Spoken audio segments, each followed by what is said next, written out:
Ukweli 5 kuhusu utajiri. Kabla tujaanza, nikukaribisha ndugu mpendwa wewe ambaye ndio mara yako kwanza kutembelea channel hii.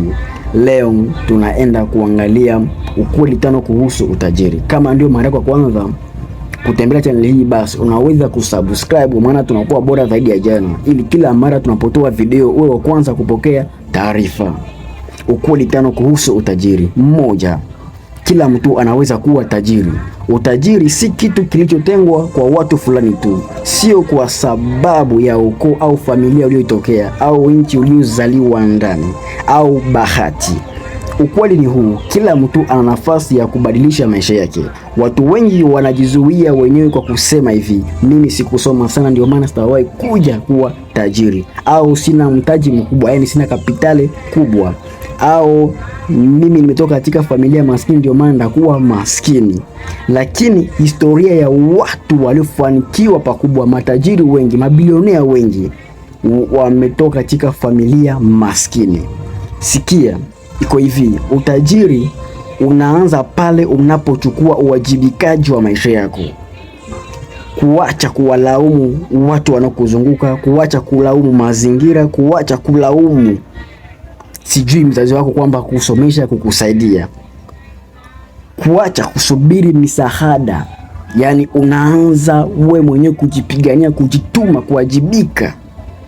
Utajiri unaanza kwa kutumia kile kidogo ulichonacho katika kutafuta kikubwa ambacho usichokuwa nacho. Umesikia hapo?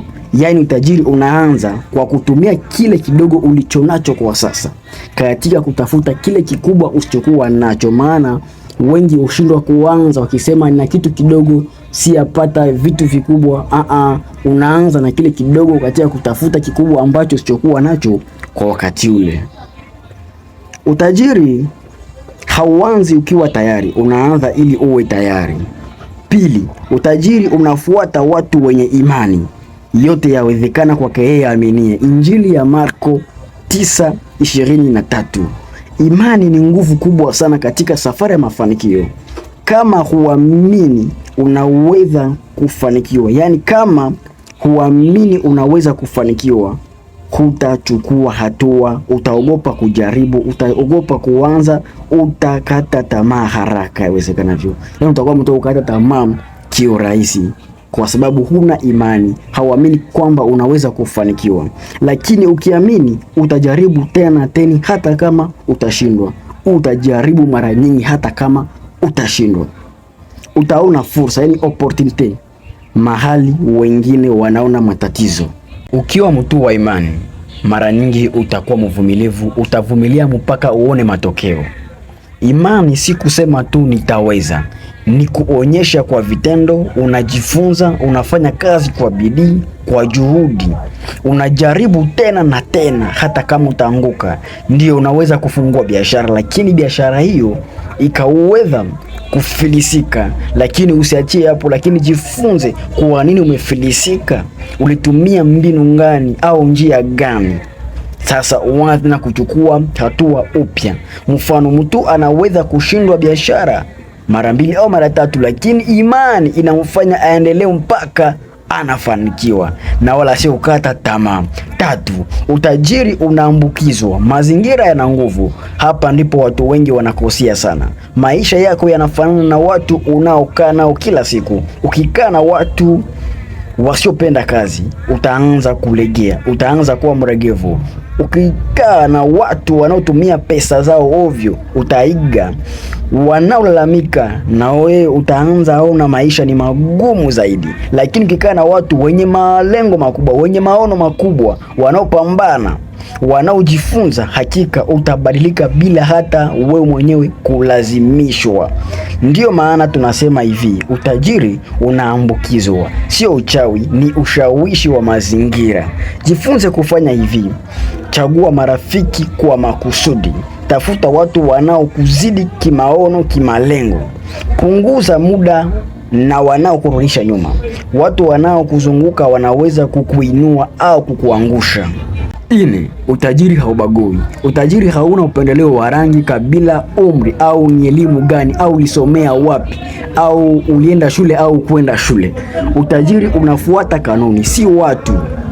Kama unafuata kanuni sahihi, kufanya kazi kwa bidii, kusimamia kusudi lako, kuliishi kusudi lako, kutumia pesa zako kwa nidhamu, kujifunza na kuboresha ujuzi, hakika lazima matokeo yatakuja, bila kujali wewe ni nani, bila kujali umetoka katika familia gani. Tatizo ni watu wengi wanataka matokeo bila kufuata kanuni. Kumbuka, kanuni inabeba mtu yote ule, hata kama ni mzee, kanuni itambeba tu. Mfano, watu wawili wanaweza kupata mshahara sawa, lakini mmoja anakuwa tajiri na mwingine anabaki maskini. Tofauti si kipato au faida, ni nidhamu na maamuzi. 5. Utajiri si kupata pesa nyingi, ni nidhamu ya matumizi.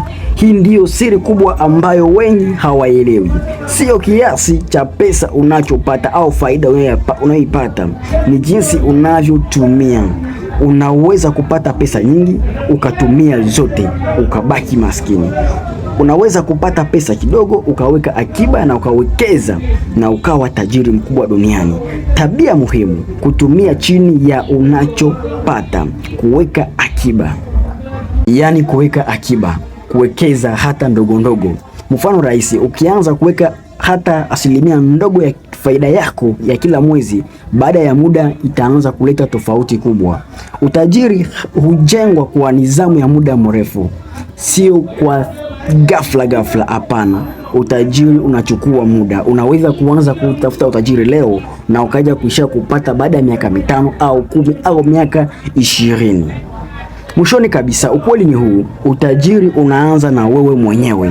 Unaendelea kuwa imani na vitendo, unakuwa kupitia mazingira sahihi, watu wanaokuzunguka, na unadumu kwa nidhamu, yani discipline. Kama ukielewa na kuishi hizi kanuni, hakika maisha yako hayawezi kubaki yale yale. Asante kwa kunisikiliza mwanzo hadi mwisho. Niambie nini ambacho umejifunza ndani ya video hii.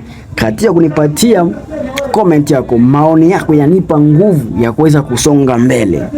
Kumbuka, ndoto yako inawezekana.